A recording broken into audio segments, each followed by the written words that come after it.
Welcome to Tamil Joy. வரம்பு மீறி நடந்து கொள்ளும் ரசிகர்களின் செல்ஃபி தொல்லையால் தோனி காவல் ஆணையரிடம் தெரிவித்த புகார்.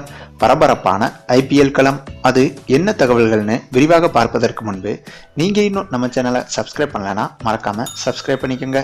கூடவே அந்த பெல் பட்டனை அழுத்த மறந்துடாதீங்க. அதாவது ஐபிஎல் போட்டிகள் தொடங்கி 2 நாட்கள் தான் முடிந்திருக்கிறது. இந்நிலையில் தற்போது புதிய பிரச்சனை ஒன்று தொடங்கியுள்ளது.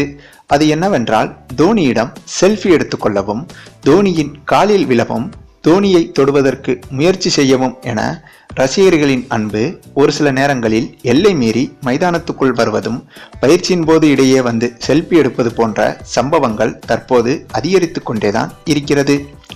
அது மட்டும் இல்லாமல் ஐபிஎல் தொடருக்காக தற்போது நட்சத்திர ஹோட்டலில் தங்கியிருக்கும் தோனியிடம் தோனியின் பாதுகாப்புக்காக இருக்கும் காவலர்கள் சிலரே அவர்களது குழந்தைகளையும் சொந்த பந்தங்களையும் அழைத்து வந்து தோனியுடன் செல்ஃபி எடுக்க முயல்வதாகவும் சொல்லப்படுகிறது.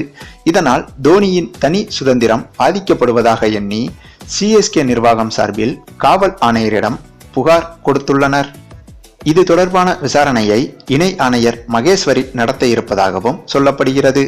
ஆனால் இதை பற்றி தோனியிடம் தனிப்பட்ட முறையில் எழுப்பப்பட்ட கேள்விகளுக்கு தன்னுடைய ரசிகர்களுக்கு ஆதரவாகவே பதிலளித்துள்ளாராம் தோனி.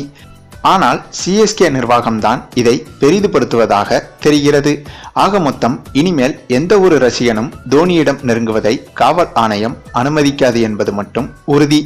சரி, நீங்க இப்ப சொல்லுங்க, சிஎஸ்கே நிர்வாகம் எடுத்த இந்த முடிவை பற்றி நீங்க என்ன நினைக்கிறீங்கன்னு உங்களுடைய கருத்துக்களையும் கமெண்ட்ல தெரிவிங்க. இந்த வீடியோ உங்களுக்கு பிடித்திருந்தால் லைக் பண்ணுங்க, உங்க ஃப்ரெண்ட்ஸ்களுக்கு ஷேர் பண்ணுங்க. தேங்க்ஸ் ஃபார் வாட்சிங்.